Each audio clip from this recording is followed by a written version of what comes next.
Soyez les bienvenus à ce moment de recueillement, vous tous qui êtes confinés chez vous, mais partagez avec nous cette bonne nouvelle de Pâques. Le Christ est ressuscité, il est vraiment ressuscité. La réalité de la mort occupe nos esprits, plus que d'habitude. À vous qui, en cette période trouble, où vous ou vos proches êtes particulièrement concernés ou simplement inquiets, nous aimerions faire entendre un message qui dépasse notre compréhension et qui pourtant est au cœur même de notre espérance. Le Christ a vaincu la mort. À tous ceux que le courage a désertés, Pâques proclame cette nouvelle. La mort a perdu son pouvoir. La puissance du néant ne peut désormais plus rien contre Pâques, cette fissure dans laquelle s'est invitée une semence d'espérance. Et celle-ci va peu à peu et irrémédiablement faire son œuvre dans nos vies. À présent, joignons-nous à cette prière du psalmiste. Écoutons le psaume 118 revisité. La présence de Dieu m'a fait dissiper mon angoisse. J'étais sur le point de capituler, mais Dieu m'a secouru. Il m'a redonné des couleurs, il a refait mes forces, je lui dois tout ce que je suis. Partout on entend des cris de joie. Dieu est passé à l'action. La main de Dieu s'est manifestée, Dieu est passé à l'action. Et moi, qui me croyais perdu à tout jamais, je suis en vie. Je peux témoigner de ce que Dieu a fait pour moi. Les épreuves que j'ai traversées m'ont beaucoup appris, mais Dieu a toujours veillé à ce que je reste vivant.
Me voici, Seigneur.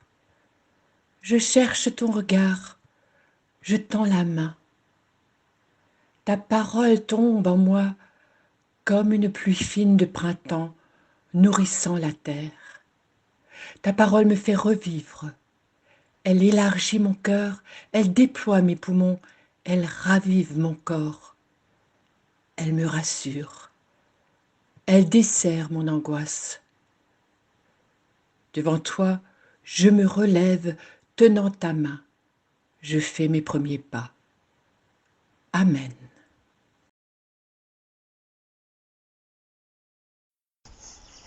Quand le sabbat fut passé, Marie de Magdala, Marie, mère de Jacques et Salomé, achetèrent des aromates pour aller l'embaumer. Et de grand matin, le premier jour de la semaine, elles vont à la tombe, le soleil étant levé. Elles se disaient entre elles, « Qui nous roulera la pierre de l'entrée du tombeau ?» Et, levant les yeux, elles voient que la pierre est roulée. Or, elle était très grande. Entrées dans le tombeau, elles virent, assis à droite, un jeune homme, vêtu d'une robe blanche, et elles furent saisies de frayeur. Mais il leur dit, « Ne vous effrayez pas. Vous cherchez Jésus de Nazareth, le crucifié ? Il est ressuscité. Il n'est pas ici. Voyez l'endroit où on l'avait déposé. mais allez dire à ses disciples et à Pierre. Il vous précède en Galilée. C'est là que vous le verrez, comme il vous l'a dit. » Elles sortirent et s'enfuirent loin du tombeau, car elles étaient toutes tremblantes et bouleversées. Et elles ne dirent rien à personne, car elles avaient peur.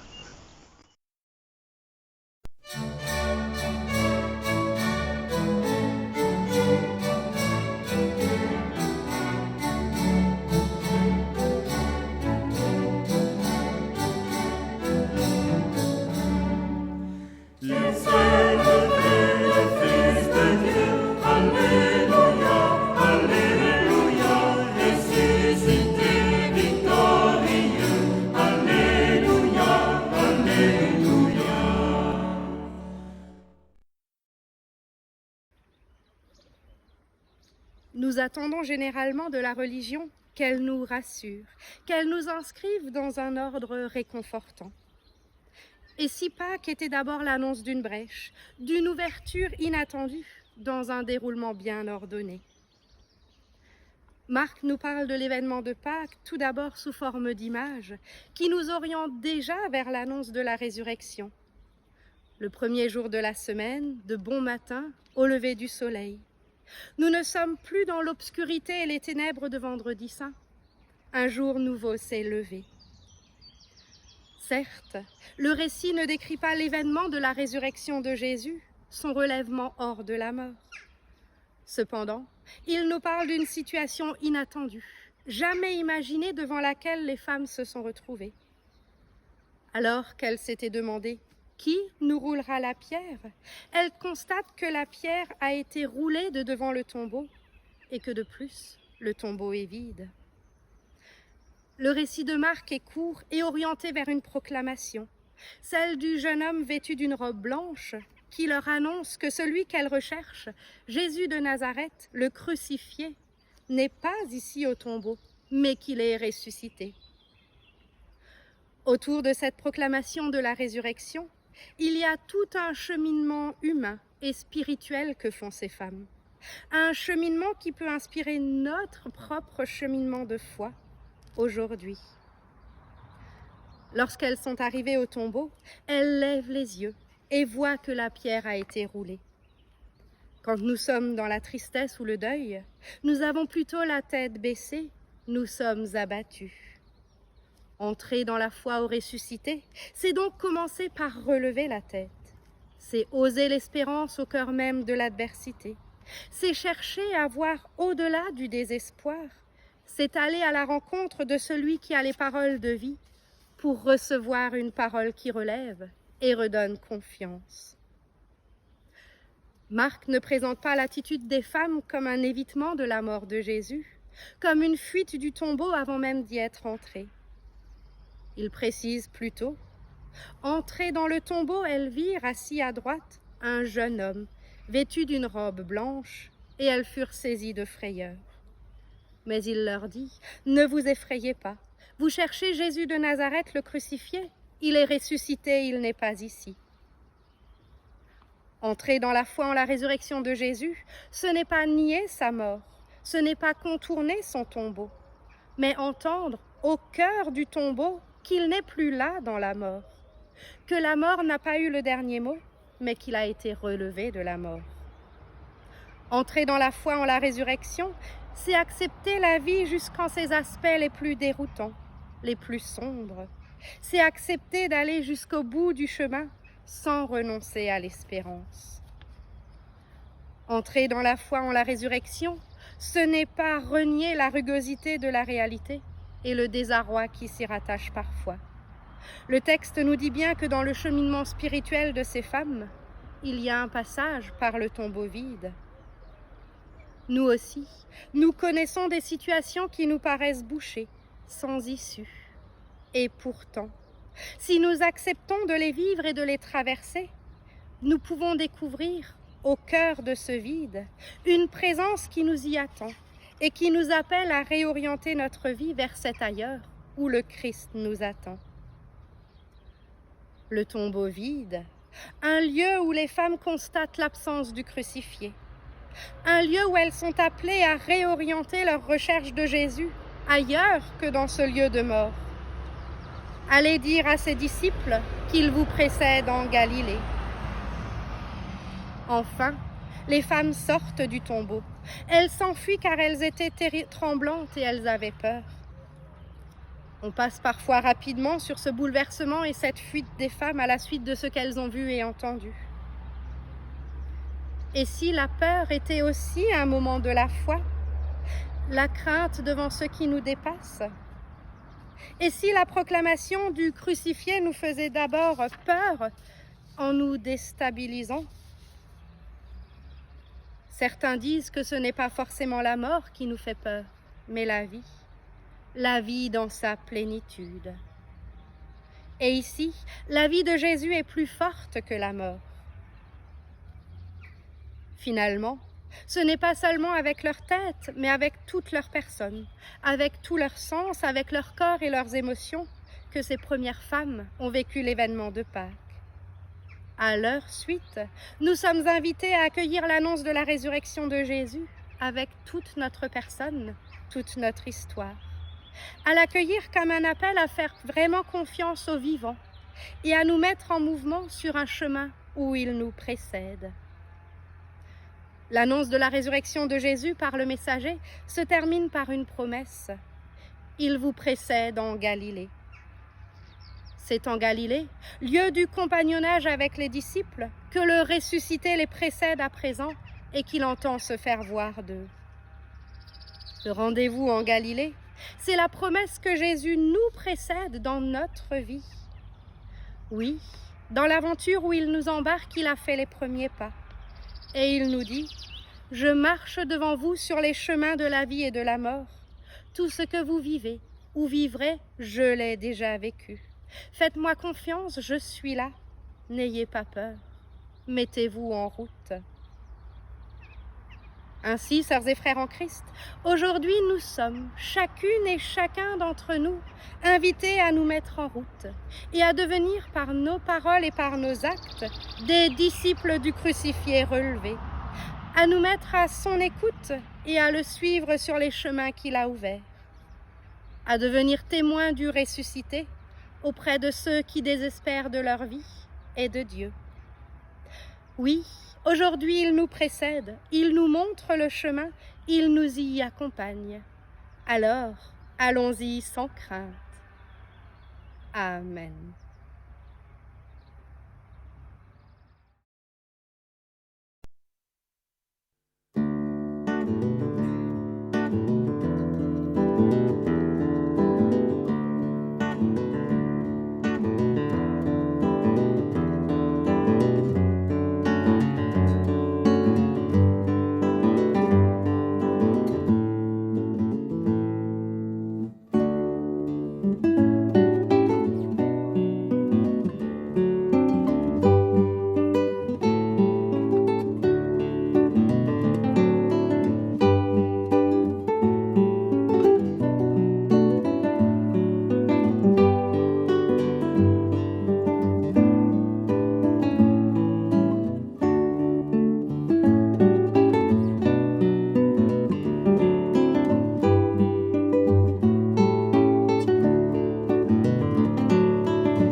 Le Christ proclame: J'étais mort et me voici vivant pour les siècles des siècles. Je détiens les clés de la mort et du séjour des morts. Nous vous invitons à proclamer notre foi avec le cantique de Pâques, à toi la gloire, ô ressuscité.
Seigneur, nous te prions pour tous les chrétiens, afin qu'ils vivent dans la joie de ta résurrection et soient des signes visibles de ta présence.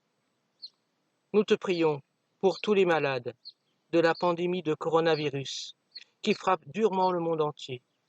Sois pour eux une source d'espérance et de réconfort dans l'épreuve qu'ils traversent. Nous te prions pour les responsables sanitaires, les scientifiques et les chercheurs, afin qu'ils trouvent des solutions face au Covid-19. Qu'ils soient fortifiés dans leurs travaux et leurs recherches. Nous te prions pour tout le personnel soignant, le personnel de secours et d'aide à la personne, les médecins et infirmiers des hôpitaux et des EHPAD. Donne-leur de lutter avec force et courage contre la maladie du coronavirus. Qu'ils soient encouragés dans leurs actions. Nous te prions pour toutes les personnes qui souffrent de la maladie et du deuil, que ta résurrection soit pour elles secours et réconfort. Jésus, le Christ, par ta croix, tu as vaincu la mort. Fils du Dieu vivant, béni sois-tu. Amen. Ensemble, chantons.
Nous voici arrivés au terme de cette célébration.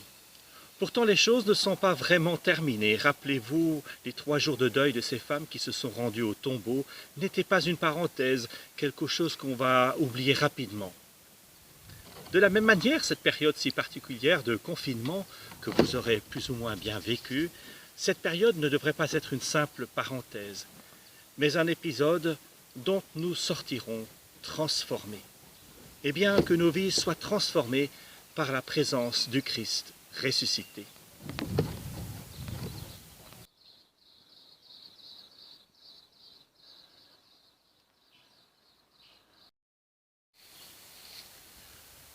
Recevez la bénédiction. Que le Dieu de l'espérance, le Seigneur de la vie, vous remplisse de joie et de paix. Amen.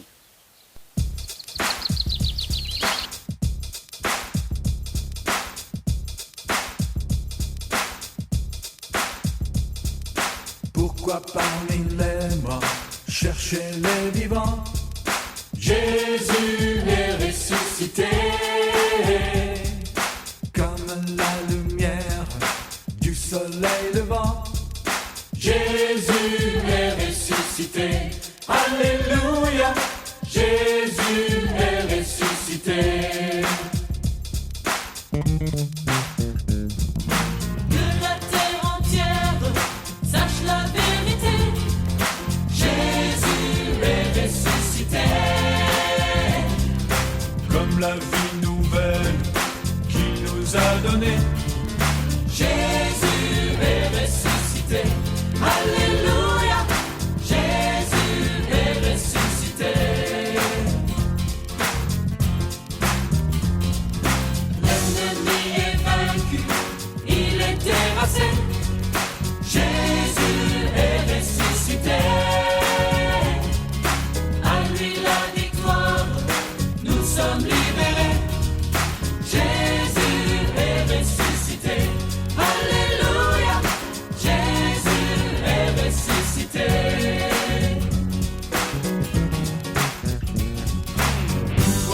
sa gloire dans tout l'univers.